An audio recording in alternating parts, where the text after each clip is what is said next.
Песната што ја отпеевме не подсети дека се наоѓаме во времето кога голем број на христијани го прославуваат Христовото раѓање. Ова песна е интересно кога е настаната, сигурно веќе слушнавте, прочитавте, повеќе од 200 години како е компонирана, некој е напишал, составил ноти и скоро се пее на сите меридијани во светот, па еве и кај нас и во нашите песнарки е преведена и запишена песната Тивка ноќ, света ноќ. Што значи за нас Исусовото раѓање, тема на која денес ќе размислуваме, за која ќе размислуваме, ќе се подсетиме на еден настан што се случил повеќе пред 2000 години.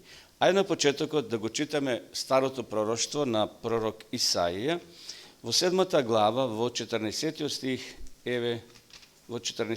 еве што запишал пророк Исаија 700 години пред да се Исус роди. 7:14 вака вели: Затоа Господ сам ќе ви даде знак. Еве девица ќе зачне и ќе роди син и ќе му го даде името Емануел.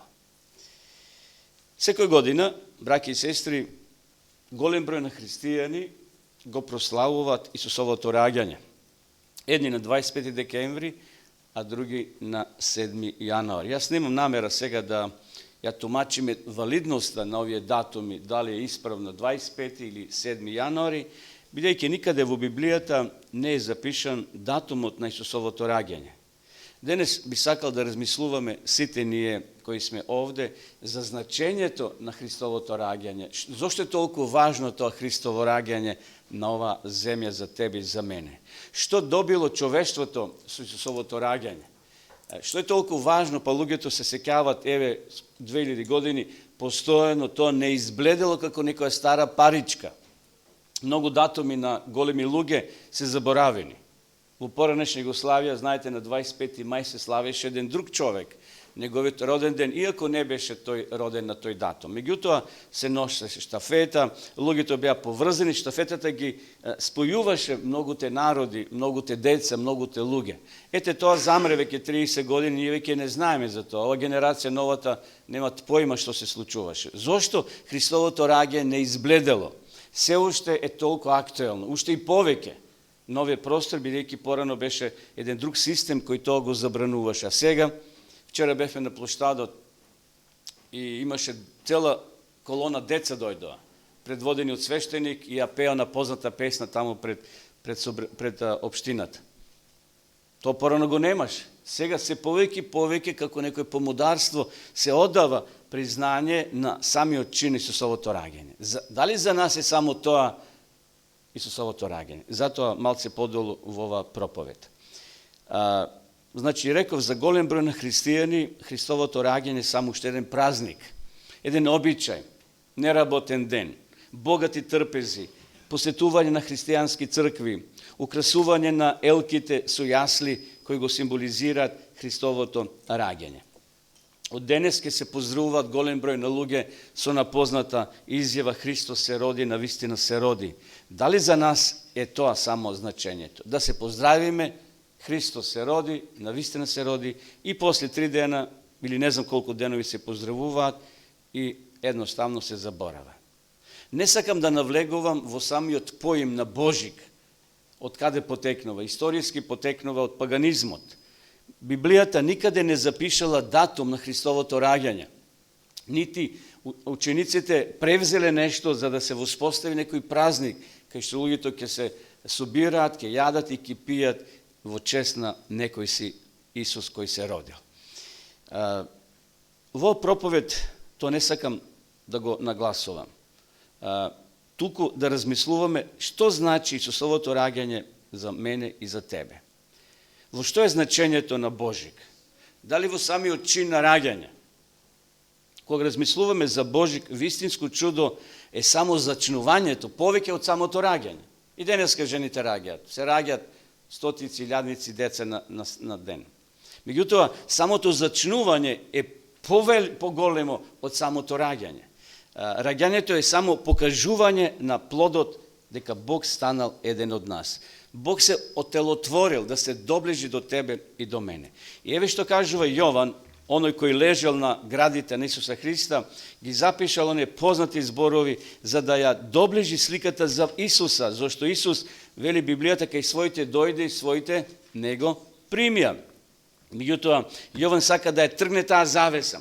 Јован сака да ја тргне тоа перде црно кое стоело како пречка помеѓу Бога и човештвото. Еви што вели, во почетокот беше Словото, Јован 1 и 14 стих. Во почетокот беше Словото, и Словото беше во Бога, и Словото беше Бог. И 14 стих вели подолу, и Словото стана тело, и се настани меѓу нас, и ја видовме неговата слава. Славата што има како единороден од таткото, полн со благодат и вистина. Таа слава, таа звезда што ги водела мудреците да дојдат до самото место, до самото село, до самиот Витлеем, до местото каде што Исус се родил. Меѓутоа, Јован сака да го доближи Исуса малку поблиску до евреите, бидејќи евреите ден денес го очекуваат Христовото прво доаѓање. А ја имале Библијата во малиот прст, Тората и Стариот Завет, но на жалост погрешна слика создале за самиот Исус, за неговото раѓање. Значи, овде пишува дека Бог станал еден од нас. Бог не го прескокнал фактот да биде бебе. Бог можел да дојде како возрастен. Дали можел? Можел. Веднаш да се отелотвори како човек. Меѓутоа, Бог, Исус Христос, станал бебе. Не го прескокнал фактот да има искуство на валкани пелени. Дали сте размислувале за пелените на Исус?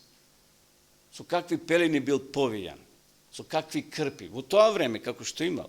Бог тоа не го одминал. Да учи да јаде. Вие кои сте имали мали бебиња, знаете како е тешко да детето почне да јаде. Да оди. На колку месеци Исус проводил? Па нормално како и другите деца. На колку проводил. Да зборува. Првите зборови, кој ги кажал? Мама Марија или тато Јосиф? Мамо или тато? Гледате, тие фази Исус си ги поминал како дете. Понатаму. Да работи. Кој занат Исус го работел? Тишлер. До грамаджија. Како сакате се, во кој дел од Македонија живеете, ги кажете сите тие. Значи, бил столар. Столар човек кој со Јосифа ги научил струго да го движи, да сече, да прави оние држале, како го викате оно? На мотика, на коса или... Значи Исус тоа го работил. Колку години? 30 години. Еве што пишува Копнеж на вековите, 26 страница. Царот на славата длабоко се понизил за да земе човечка природа. Видите колку се понизил. Исус се понизил. Тоа го пишува Копнежот. Царот на славата. Се е преку Исуса создадено. И затоа, еве, повторно си поставяме прашање, што сме добиле, браќи и сестри, ние со Христовото раѓање? Не само еден неработен ден повеќе, во на листа, ако отидете таму на интернет, ќе најдете неработни денови во Македонија. И едно е Божик, во чест на Христовото раѓање. Не, Исус не се родил за тоа да ни даде уште еден во календарот неработни денови. Што е значењето? Кој е значењето? Што сме добили со Христовото раѓање? Филипјаните 2, 6-8 вака вели. Прво, Исус ни го зеде срамот. Ни го одзел тој срам. Како? Еве Павле тоа го пишува, 6 стих. Кој иако е во Божје обличе, не го сметеше како грабнато тоа да што е еднаков со Бога, значи не ја сметал таа предност што Исус е еднаков со Бога, Павле сака да каже. Туку се лиши сами од себе и зеде обличе на слуга, станувајќи сличен на луѓето.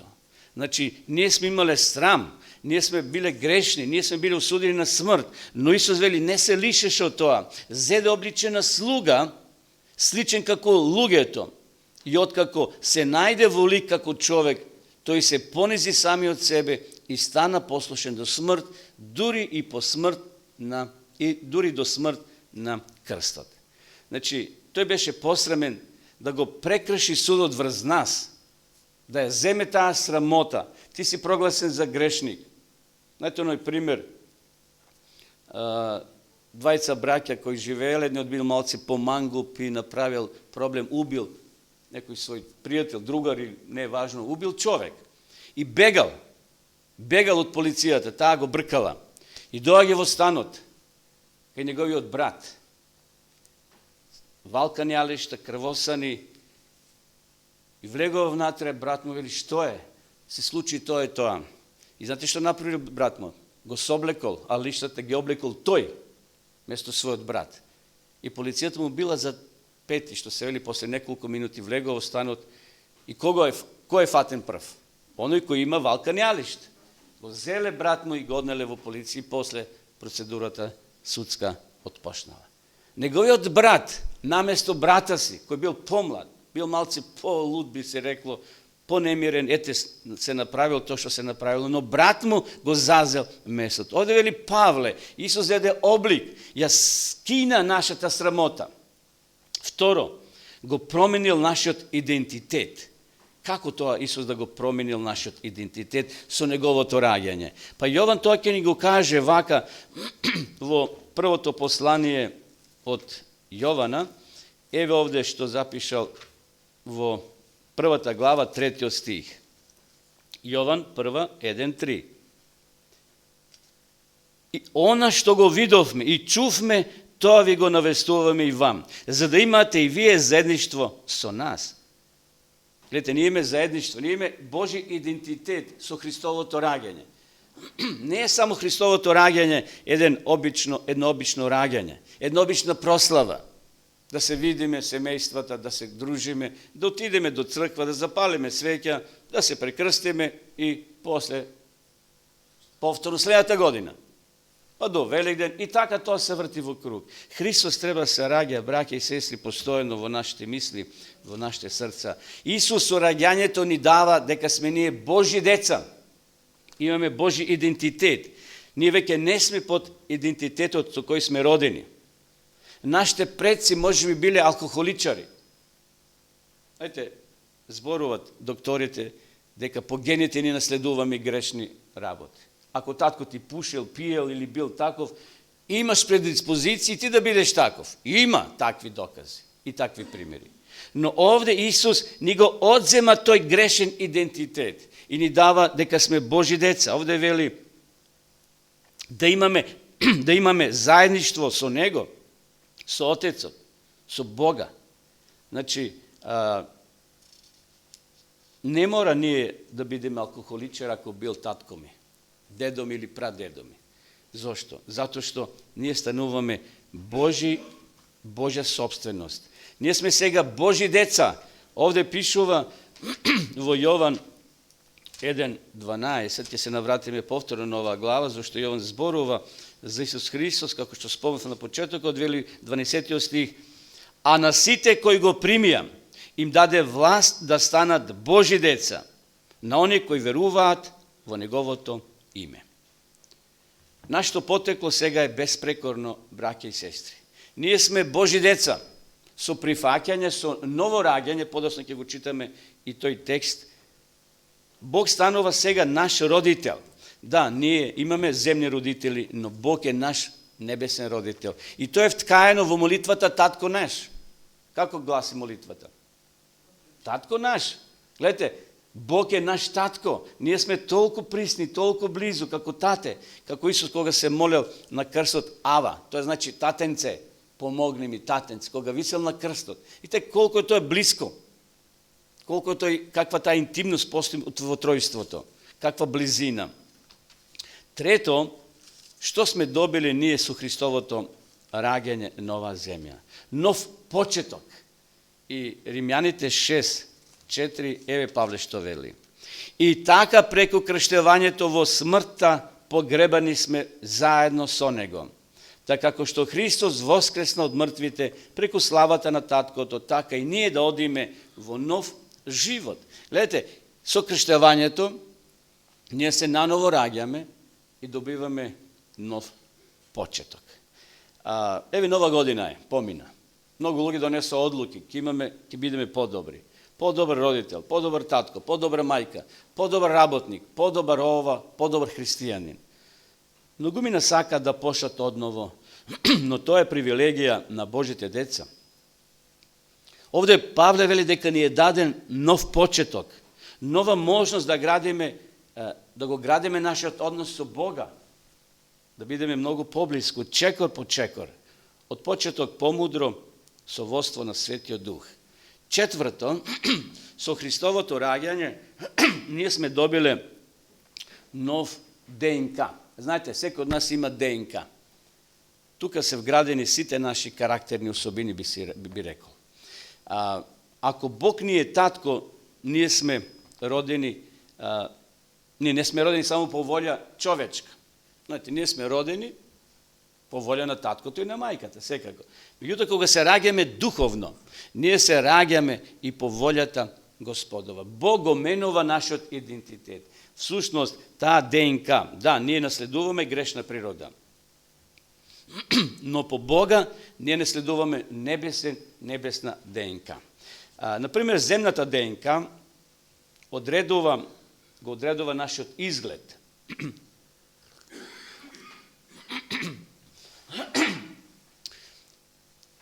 Нашата подложност, нашите особини, дали сме отпорни на некои болести или не, па дури и одредени карактеристики на нашиот карактер. ДНК-та ја наследуваме од нашите родители, секако. Тоа е комбинација од нивните наследни особини. Но во текот на животот, како што реков, ако таткото бил пушач или се другирар, не мора синот тоа да го прави. Значи, со Божја помош, човекот може да доживее една промена, да едноставно не биде со тие наследни особини, да се помириме, затоа што таткото завршил во кафана цел живот, па и синот е предодреден и тој таму да остане. Не.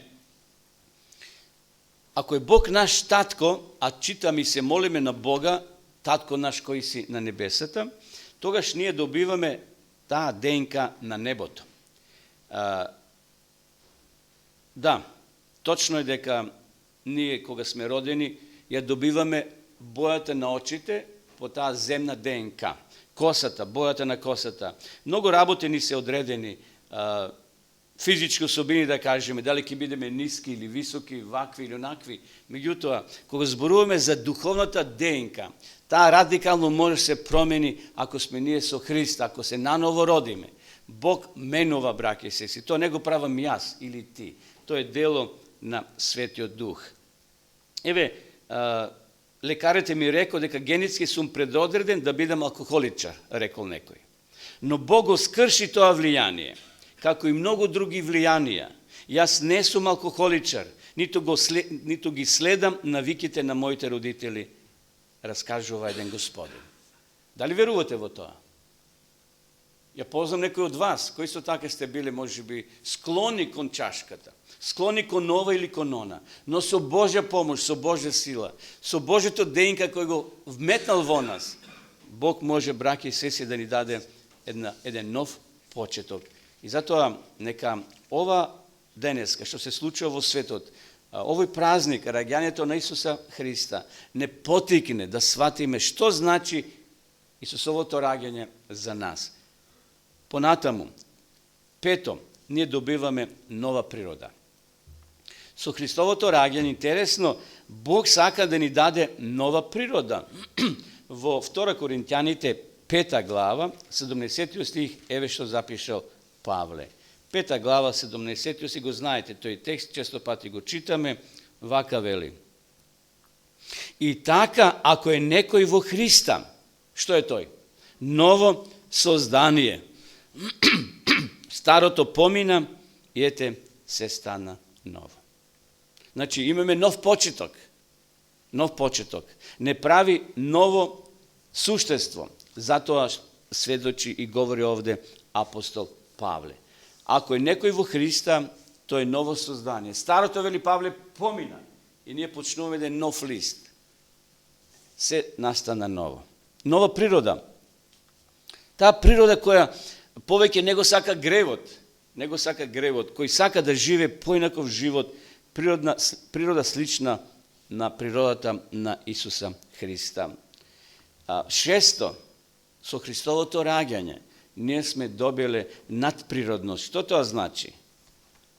Кога еден голем човек, кога велам голем по позиција во општеството кој го имал во тоа време, а тоа бил Никодим, доаѓа една навечер кај Исуса со цел да го праша нешто што го измачувало во неговиот живот. И овде тој разговор е запишан во Јован 3 глава, 3 стих вели, Исус му одговори и рече, вистина, вистина ти велам, ако некој не се роди одзгора, тој не може да го види Божето царство. Новата природа носи и духовен раст, односно духовен елемент. Гледате, Никодим не ја сватил во почетокот таа порака. Како можам да се родам кога сум јас стар, може имал 70 години, но Исус не му зборува за биолошко, физичко раѓање. И затоа овде му кажува, вистина ти велам, ако некој не се роди одзгора, тој не може да го види Царството небесно. Со новото раѓање ние се раѓаме духовно и стануваме дел од една нова реалност. Стануваме нова личност. Старото помина, вели Павле, не се враќам на старото. Иако ѓаволот сака постојано да не враќа. И тој не подсетува на нашите гревови во минатото. Знаете, ѓавол доаѓа таму и пеца со пецалката и сака некој грев да извади на површина. А Исус вели, јас сум ти простил и твоите гревови сум ги фрлил во длабините морски. Така да не му дозволиме и во ова нова година, браќи и сестри, ѓаволот да не постојано враќа на минатото. Постојано да не враќа таму на некои наши слабости. Овие влијанија често не ги гледаме околу нас, на таа духовна реалност. Зошто? Затоа што сме обременити, притиснати со проблеми и постојано тие навираат во нас негативните проблеми. Меѓутоа, ако сме се наново родиле, да не се враќаме постојано назад. Да не влечат тие стари корења кои можеби толку се навлегле, толку зеле корен, што не може да се отслободиме од нив, да исчекориме напред во тој нов духовен живот кој Господ сака да ни го даде. Христос е зел нашата природа. Значи, кога се родил, Христос станал дел од нас и физички, имал очи како и ние, уши, глава, допир, жет, радост, солзи. Сето тоа е врзано за човечката личност, за Исусовата личност како човек. Тој е зел нашата природа, за да може да учествува всушност тој со нас. И затоа Павле вели, Исус беше како нас само во гревот што не допре. Во сите работи Исус ги почувствува, затоа што Исус сакаше да види како човекот може со својата природа грешна да извојува победа. Затоа што Исус е подготвен и денеска, браќа и сестри, да ни помогне да во нашата грешна природа, кога наново ќе се родиме, да чекориме со Него напред. Зошто е Христовото раѓање важно за нас? Не станува збор само за славење на роден ден, како што понекогаш им кажуваме на децата, туку затоа што Христовото раѓање е момент кој е суштински за нашето спасение. Секако, самото Христово раѓање не би имало никаква вредност да не бил крстот и воскресението. Раѓањето не би имало никаква смисла. Би се родил, би умрел, би го заборавиле и готово.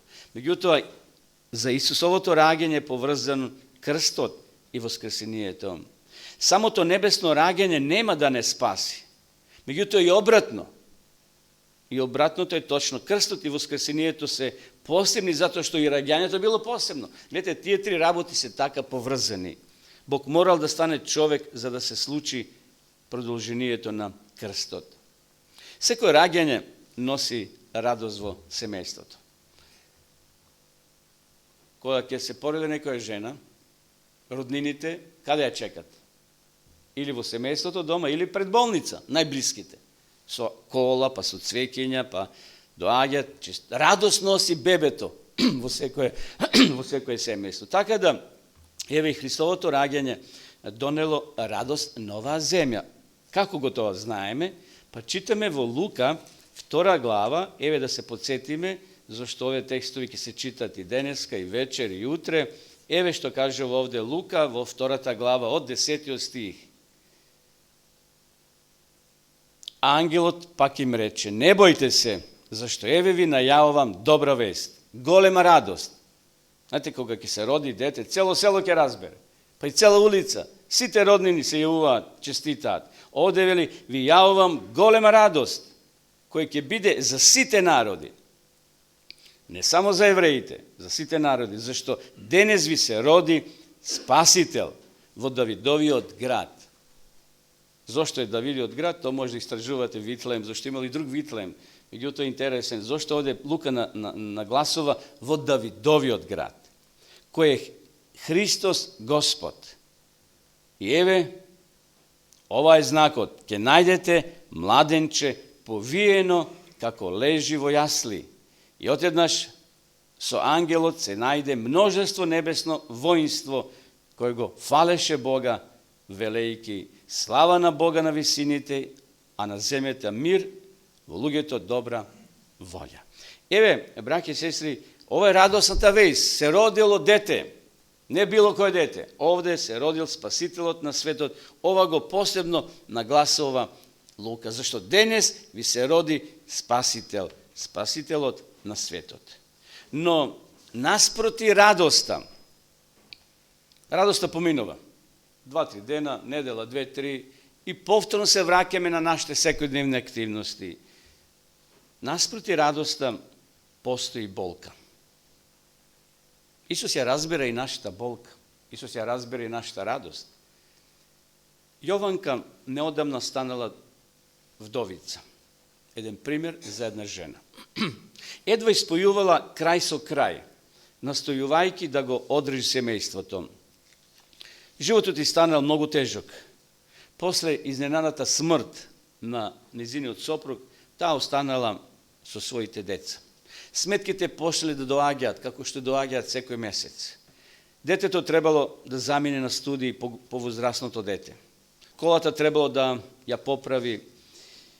Големото двориште требало да се одржава, да се коси трева, да се средат банкините и така натаму. Пописот продолжувал. Пописот продолжувал на активности. Не чувствувам никаква желба за прославување на празникот, рекла таа. Комшивката ја прашува дали ќе го прославиш Божик, а таа рекла не чувствувам никаква желба за прославување на тој празник. Навистина, дали денеска може да разбереме ова жена и други жени и мажи кои имат своји проблеми во семејството, во животот. Може би некој изгубил работата во текот на годината. Може би има семейни проблеми, се родиле, се појавиле домашни проблеми. Може би некои од вашите најблиски сега живеат далеко, се одселиле. И тоа ви представува проблем. Не може да бидете заедно со нив за време на празниците. Може би некој во болница или во некоја установа кај што е згрижен. Или пак како Јованка сте изгубиле некој најблизок од семејството. Тешко е да се гледа во празното место на масата, да се слуша песна која ви ги враќа спомените на вашите домашни кои сега не се со вас. Гледате семејни фотографии кои секогаш ќе ве потсетуваат на некои кои сега ги нема. Едноставно не сакате никаква прослава. Може би се чувствувате во длабока болка. Меѓутоа и во таквите моменти, како и во моментите на радост, кога доаѓаат многу луѓе да ни честитат, се родило дете, бебе, и во жалоста, браќи и сестри, Бог не напушта. Бог е секогаш со нас. Тој ја искусил не само радоста, туку и жалоста на оваа земја. Кога читаме во Јован 11 глава, овде ја читаме историјата на најблискиот Исусов пријател, а тоа е Лазар. Лазар умрел. Умрел, ако Исус вели заспал. Библијата смртта ја споредува со сон, со спиење, меѓутоа буквално кажано народски Лазар умрел. Најблискиот Исусов пријател. Овде гледаме дека Исусовите пријатели исто може да умрат. Исусовите пријатели поминуваат низ проблеми и искушенија. Кога Исус пристигнал, овде вели во 11 глава, Лазар веќе 4 дена бил мртов. И 33 стих вака вели, се потресе во душата. Што значи тоа се потресе? Толку му било тешко, дури неговата душа, телото, пошал да плаче. Исус дошол на гробот, 35 стих вели, и заплака. Не е грешно да плачеме на гробиште. To je izraz na čustvo, na žalost. Isus zaplakal, veli 30. stih. Očigledno Jovan bil svedok i to go pedantno beleži. Iako Isus znal дека za nekoliko minuti ќе го воскресне пријателот и ќе го види жив. Но тој е дел од човештвото. Исус е дел од нашите маки. Исус не разбира целосно, браќи и сестри. И 40 стих вака вели. Да го читаме целиот текст. Откако го рече тоа, викна со силен глас: Лазаре, излези надвор. И Матеј, односно Јован вели, умрениот излезе, завиткан со повој по рацете и нозете, а лицето му беше забрадено со крпа. Исус ја разбере нашата болка, браќи и сестри. Кога поминуваме низ посебни темни периоди, Исус не разбира. Ако е Божик, време на радост. Исус знае дека и денеска во ова време на радост, што многу ќе се радуваат, и ќе има многу кои ќе тагуваат, кои ќе жалат за своите мили драги, они кои ги изгубиле своите најблиски, они кои поминуваат низ смртната долина, како што вели Давид во 23-тиот псалом. Исус не разбира целосно. Исус ветува дека ќе дојде по втор пат. То било вечерта пред празникот Бадник. Морав да завршам со пазарување во големиот трговски центар, раскажува една господја. Поради болките во коленото морав во гужвата да се движам полека. Одела со штаки. Колената ја болеле. Докторите ми каже дека тоа ќе биде траен проблем. Морав да се движам полека по скалите, спуштајки се по подрумските простории. Се чувствував обесхрабрена и уморна поради болките кои ги чувствував. Меѓутоа, додека излегував надвор на паркингот, кај што ми беше мојата кола поставена, паркингот беше покрен со снег. Погледнав преку улица и видов еден млад човек, кој се обидуваше да вози преку снегот со својата инвалидска количка. Потоа погледнав на тротоарот, а кон мене се приближуваше човек со вештачка нога.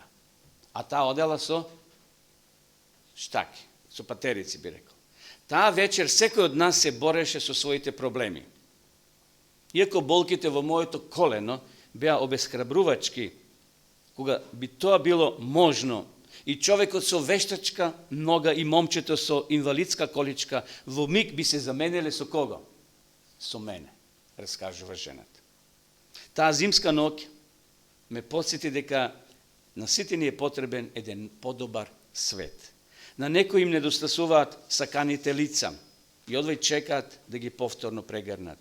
Некои се уморни од своето собствено тело, кое полека старее и со нетрпение очекува бесмртно тело. Некои се изморени од борбите со депресија или анксиозност и копнеат за излекување на умот во кој ќе им се врати тој вечен мир. Знаете, има луѓе кои се психички имат проблем. Тоа е болест некоја. И те едва чекаат да се промени, да дојде нов живот. Некои се уморни од стравот, стравуваат од терористи. Знаете, луѓе, постојно некои се во страв. Постојно мислат дека војна ќе избие утре. Некои се постојно уплашени од природни катастрофи. Без обзир кои се причините, брати и сестри. Без обзир во која група се наоѓаме ние, јас и ти, Исус ќе ни донесе спасение. Сите ние сакаме да си одиме дома. Една наша сестра постојно тоа го вели, да не ја спомнам сега, знаете, која вели постојно да си одиме дома, овде сме сите гости. Како можеме да веруваме, браќи и сестри, дека Исус повторно ќе дојде на оваа земја? Исус еднаш дошол, еве сега го слават неговото раѓање. Неговото прво доаѓање било проречено 700 години, читавме на почетокот Исаја 7:14. Но тоа се случило. Но во Дела на апостолите, во првата глава, што пишува таму Лука? Ангелите што кажале, еве ово Исус, кој од вас се зема, ќе дојде повторно на оваа земја. Павле запишал во Галатјаните 4:4. Кога се наврши времето, Исус дојде по прв пат. Кога ќе се наврши времето за втор пат, браќи и сестри, верувајте, како што Исус се родил пред 2000 години, Исус ќе дојде повторно. Кога, ја не знам, но да го држим Исуса за неговото ветување. Исус дошол она тивка ног, ангелите пееле на падините на Витлеем. Но сега кога Исус ќе дојде по втор пат, нема тоа да биде нешто мирно, тивко, него Исус ќе дојде, вели Јован во Откровение 19:16 следново. Исус ќе дојде како цар на царевите, не како безпомошно детенце кој ќе зависи од прегратката на Марија и од заштитата на Јосифа, туку сега тој Исус, тоа мало бебе, Исус кој од вечноста како Бог, но се отелотворил како човек, сега Јован го гледа на облаците и еве што вели, 19:16. А на неговата наметка и на неговото бедро има напишано име Цар на царевите и Господар над господарите. Тој ќе вика со таков глас силен, како што вели Павле во Солуњаните 1:4-16. И мртвите во Христа, што вели Павле? Најнапред ќе воскреснат. Тие труби, тие звуци ќе продрат доле под камењата, под земјата, тамо кај што почиват нашите мили драги. Секако на Бога не му се потребни мртвите коски и таа земја, туку идентитетот ќе го врати на таа личност. И вели Библијата, ќе воскреснеме сите, Павле, во миг на око, заедно со нас живите, да бидеме земјани на облаците, за секојаш да бидеме со него. И додека го гледале Исуса како се вознесува на небото, двајцата ангели им ветиле на учениците, дела 1:11. Мажи галилејци, зошто стоите и гледате на небото? Ово Исус, предпоставам дека покажали со прст, со раката, а Исуса облак го полека повлекува горе на небото, како авионот кој се одлепува и полека го гледаме, после можеби 1-2 минути исчезнува горе во синото небо. Исус полека се вознесува. Ангелите велат, тој Исус ќе дојде така, како што го видовте да оди во небото. И сосема на крај, браќи и сестри, за денеска да си поставиме повторно исто прашање. Што за мене значи Исусовото раѓање? Тоа значи дека тој гледа во мене вредност, дека ние сме вредни. Тамо вели, кој гиба во вас, како да гиба во зеницата на Божето око. Тоа значи дека Бог ме разбира кога сум во искушение, дека ми е тешко. И тамо кога сум паднат во прашината, Бог ме гледа. И тој има сочувство со мене кога сум обескрбен. Тој доаѓа вели, стани, јас сум таму лежал, јас сум бил паднат, јас сум бил во прашината. Исус и таму во прашината ја зеде жената, ја крена. А оние чистите дојдо да ја осудат. А Исус вели, кој од вас без грев нека фрли камен? Исус не разбира кој ќе паднеме. Значи, Исус ќе дојде по мене, ќе пружи раката и ќе каже, ајде, тргни со мене. Исусовото раѓање, кој се случило пред повеќе од 2000 години, го променил мојот живот за секогаш. Може да го промени и твојот. Ако се уште си на раскрсница, брат и сестра, ако се уште си ти кој ме гледаш и слушаш сега, кој денеска ќе го прославите Христовото раѓање, ќе помине за ден-два, но дозволимо на Исус да се роди денес во твоето срце и во моето. Да тој биде постојно со мене, зашто Исус дошол, ја пружил раката, се отелотворил, станал човек за ние да живееме. Не само што станал човек, тој живел, умрел и воскреснал. И денеска ние сме ослободени. Ние сме спасени благодарение на Христовата смрт. Нека му е вечна слава за се она што го направил Христос за тебе и за мене. Амин.